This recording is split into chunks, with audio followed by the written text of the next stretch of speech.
And here's the tail slide from the clean jet.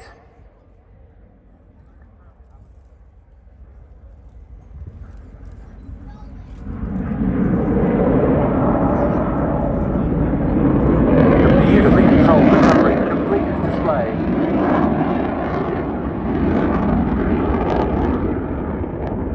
Absolutely stunning. When this aircraft first came into service as the F-15QA model, it earned the nickname of the Flying Tennis Court, so called because of its large surface area.